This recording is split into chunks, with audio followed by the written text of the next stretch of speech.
Ruto's looting scheme, ID registration within the northeastern region that might see him gaining the second term in presidency come the year 2027. And the mistakes that most Kenyans and most political leaders are doing within the country, and especially with regards to the Mount Kenya region, that might make these a dream come true or a fear come true. Because remember, all of us have been pained with current regime's oppression to the populace. If you try to imagine that Ruto is going to get the second term, you just feel that rage inside you, and maybe it might just be true if we continue with the trend that is continue. Here is the game plan that Ruto is going to put in place. Right now, the former president Uhuru Muigai Kenyatta has already confirmed his support for Fred Matiang'i, who was the then CS for Interior in the previous regime bid for 2027 presidential elections. Even the party, one of the party leaders of the Jubilee Party, that is Jeremiah Kioni, has also confirmed that Fred Matiang'i is the presidential candidate for the Jubilee Party. So Kioni once elicited fear of dividing the mountain in what seems to be a political chess game. How is it going to happen? Guys say that right now the mountain is united and they are all following Rigathi Gachagua. Actually, I once even told you that in the mountain region, they don't just follow leaders. It's the leaders to align themselves to the will of the people. Then in turn, the people returns that favor by following them, giving them that mantle to spearhead issues for them.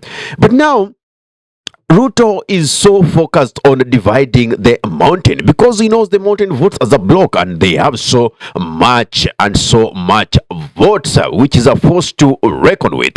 So the moment Ruto realized that the mountain region is a slippery region, he started, putting measures in place to make sure the mountain is divided. He tried to bring the regional division like Mount Kenya East, West, but that is not working.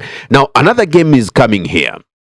Remember, Jubilee Party has already picked their presidential candidate almost 2 years ahead of the presidential elections. What is happening? More and more parties are going to be formed in the mountain region with the pretense that they are going to work for the Mwananchi, with the pretense that that should be the party for the mountain, and they'll be seeming to align themselves to the people. After that, all of them will be filling in presidential candidates. And that is how the mountain will be divided. Not in terms that like you don't want that the populace don't want themselves. No, the populace will be united. But when it comes to vote, everybody will have a preference since candidates from the mountain will be so many. So that is one strategy that Ruto will be using to make sure that he divides and scatters the votes from the mountain. So Ruto isn't interested on central. He knows that the region, in the region, he has already lost popularity. Now he is eyeing on the Rift Valley and Northeastern. Politics is a game of numbers, and from the Kenya National Bureau of Statistics, recent we had Northeastern on number 6 with regards to population. Right now, you might just see them having or being there in the top 5. Remember, in my opening statement, I said Ruto's looting scheme on unquestionable ID registration in Northeastern. They promised now that the verification process, the vigorous questioning that happens while you're registering for the ID, he said that process will be done away with so that people could do mass ID registration. Now, you know the issue of security and porous borders within Northeastern. We'll be having so much foreigners coming into the country, registering IDs, and in turn registering as voters. In turn, what happens in other regions? If you're coming from, let's say, a central region, you might just find that getting an ID is hectic because a government can deliberately do that by making sure the regions where the president feels like he won't get support, their IDs will delay until you will not be able to register as a voter. You might just get your ID even during the day of election or before the or after the elections, which won't help so much. So politics is a game of numbers. So like the plans that are underway, let's see the IEBC that has not been formed up to date. Those are political gimmicks when you're being told there's a case in court, there's a case in home, somebody should withdraw that case. No. Why can't the courts expedite that case with the urgency? It's simply because it is a matter of national interest. That is also another red flag, not having the IBC constituted.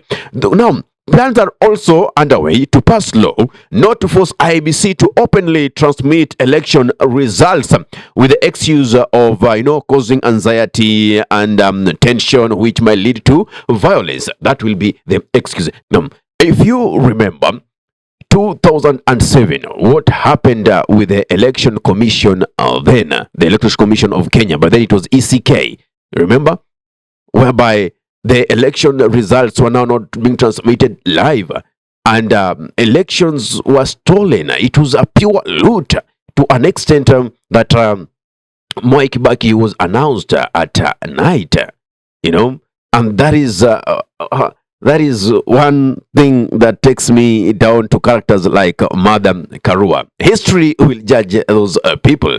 Now, these are the people you are seeing as if they are good leaders. Not really. I know people will say, Mother Karua is an intelligent leader, somebody who has the moral authority to advise someone. No, just like I refute Fred Matiang'i out of the equation with regards to the deaths that were happening. People were being abducted and alive and thrown into River Yala. I also associate Mother Karua because she was at the forefront of ensuring that Mwai Kibaki got ascended into presidency through mere looting scheme back in 2007, because it was a two-horse race between Raila Amolo Odinga and Mwai Kibaki. So back to what I'm trying to delve in is about not having the IEBC transmit those results real time as they happen, in the name of causing anxiety and tension, which may lead to violence. Now, even if you are somebody who doesn't know how to reason well, between transmitting the results of real time and not transmitting them, which one will cause anxiety? Which one will cause tension? Which one will cause violence? Because living in the unknown world might just have people creating assumptions, and those assumptions will create anxiety, and those anxieties will create tension, and then finally it will be a rumor come true that maybe they are just cooking results. And you know what might end into. So, guys, let us be very, very careful. Let us push the government, one, to have the IEBC in a place with its commissioners. Two, the Gen Zs, kindly, those of you who haven't registered as voters, who haven't registered for IDs, make sure that you register for the IDs. Then, after we are done with that, let us push the government to make sure that you receive the IDs in time. The IBC is in place. Register as a voter. So come that day that we are going to vote, no matter what numbers they come with from the Northeast or from the Rift Valley, the margin should be too big for anyone to think about stealing. But my question always is, who is that person that we are going to vote for? Will it be Morara Kibaso? Do people really believe that you can actually vote for Kibaso? Or is it just words? Because it is one thing pushing someone to vie for election, and it is another thing voting for that person. If you decide you want to vote for Morara Kibaso, for instance, make sure that you unajua ile kupiga kura ya fitina ile. The one that your mother, your dad, your children, I mean, anybody, everybody, such that it becomes difficult even for the sitting government to loot. They'll be looting like the gap is 1,200,000. I mean, how could you get still votes to top up a million plus difference. It's kind of very, very difficult. Now, the man who is tasked with these plans to ensure that the region voters are blocked, that is not Eastern voters are blocked, is Aden Duale.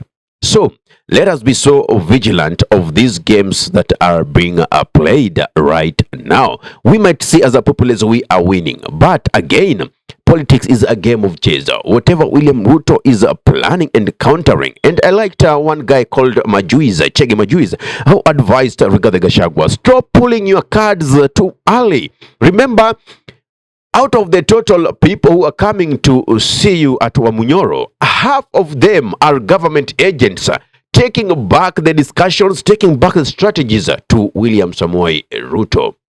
Anyway, I wish well for Kenya. What's your thought on all these? Give us your take in the comment section below. Whether you're watching us from YouTube, kindly subscribe and press the notification button so anytime we are live or we upload content of this nature, you'll be the very first person to be notified. Ahmed Khalif is my name for the Unscripted Talks here in Durb Radio. Assalamu alaikum wa rahmatullahi wa barakatuhu. Kwa timba kali za Afrika, Durb Radio ndio mpango mzima.